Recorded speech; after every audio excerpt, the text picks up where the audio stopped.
Welcome to The Source, where we combine the headlines with in-depth conversations with the newsmakers themselves.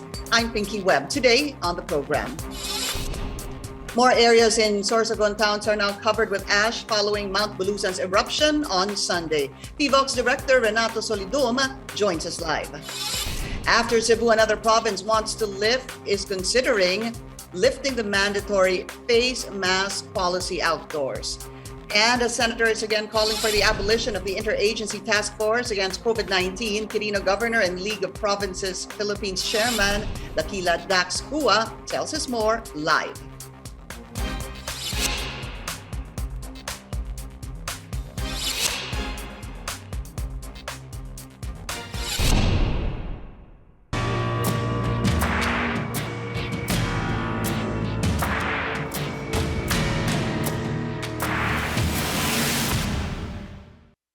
Sorsogon province still on alert after Bulusan volcano spewed ash again yesterday. The phreatic eruption happened at 3:37 in the morning. State seismologists say the eruption lasted for about 18 minutes, but the plume was not visible in camera monitors. This eruption comes a week after Bulusan spewed ash last June 5. PhiVolcs earlier warned of another phreatic eruption due to increased seismic activity in the volcano. Outgoing Sorsogon Governor Chis Escudero says several barangays in the towns of Huban, Casiguran, and Magallanes reported ashfall in their areas. And what you're seeing now is a video of the Coast Guard cleaning up roads in Huban. Escudero adds over 11,000 residents were affected by the eruption, with about 300 people needing evacuation. Maraming barangay ang naapektuhan ng ashfall. Kabilang na rito ang tatlong barangay na medyo mabigat yung ashfall, ang Bacolod, Rangas at Anyog sa Huban. Mas malakas ito kumpara sa naunang pagputok ng Bulusan noong June 5. The eruption also forced several airlines to either cancel or reschedule their flights. We are now flashing them on your screens. Affected domestic flights are those with destinations to and from the Bicol region, while affected international flights include trips to and from South Korea and Singapore. And let's now go straight to the source of the story. We have PhiVolcs Director Renato Solidum. Director Solidum, welcome back to the source. Thank you so much for your time. Good morning, Pinky. So how is the situation now in Bulusan? Well, after the phreatic eruption yesterday early morning, we can see the increased steaming activity of Bulusan volcano. This steaming activity would emanate from around 6 vents from the summit and just below the summit.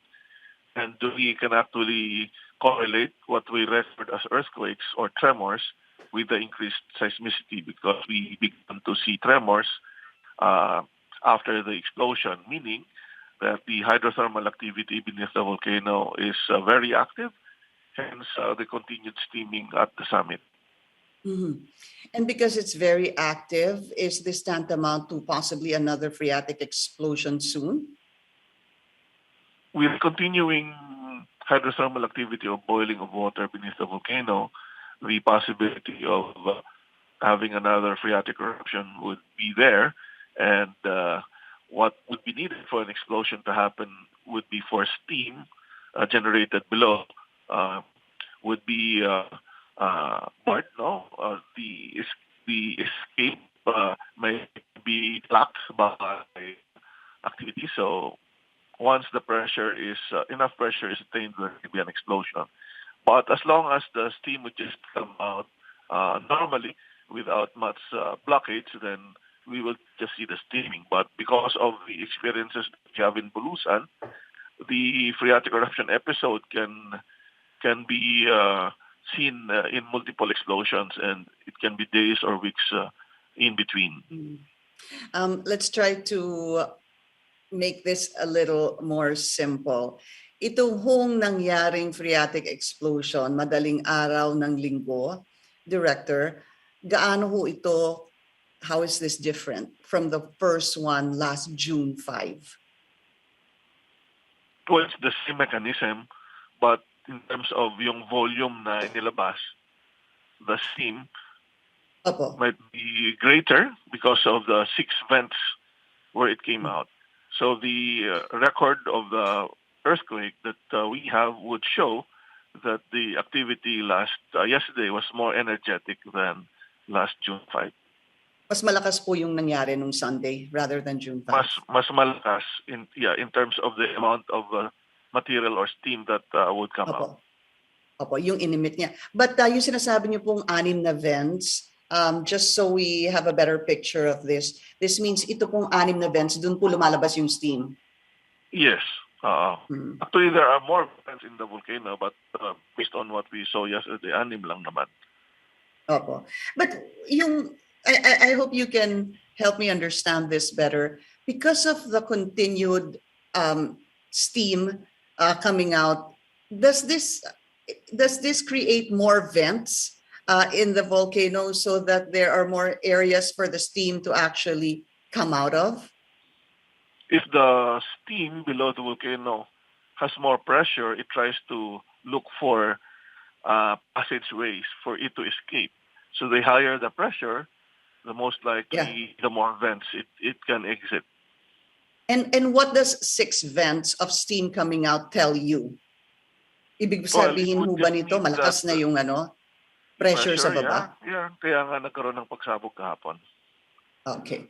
So this is mas malakas po compared to June 5. And I know that we talked about this, but for those who may not have heard or seen our interview the last time, Director Solidum, ang sinasabi niyo po merong 2 klase ng eruption explosion. One is a phreatic explosion, ito pong nakikita natin ngayon, at meron po yung tinatawag na magmatic explosion. Yes, is that correct? Tama po yun. So sa Bulusan volcano and in any other volcanoes, we can actually see 2 types of eruption. When magma or the molten rock would rise towards the surface, it can either ooze out slowly as lava flow. We call that magmatic eruption, but non-explosive. But if the magma has a lot of pressure, it will explode to form ashes and rocks. We call that an explosive magmatic eruption. Now, a phreatic eruption does not involve the magma, but simply the water, yung tubig po sa ilalim ng bulkan na galing sa ulan, ay napapainit, napakuluan. The steam or the usok that results from the boiling may have pressure, and if it's pressurized, it can explode and carry with it what is already deposited on the crater. So lumang materiang lumalabas pag phreatic eruption. Pag magmatic, may bago. Yung luma po, nandun na po ba tama ba yun sa tip ng volcano? Yes, Kaya po lumabas? Volcano. Yes, or just below the surface. Or below the surface. So it's easy for it to actually come out because of the pressure or yung pong pressure na lumalabas doon sa bulkan. Yeah, the force of the volcano, the explosion would carry the ash upwards, no? Right. At yun po yung dala na nagiging ashfall. But Director, in terms of yung lawak nung ashfall, mas matindi ba to compared to the June 5 explosion? Yes, because the wind was stronger yesterday. So the asphalt can reach areas further away from the volcano.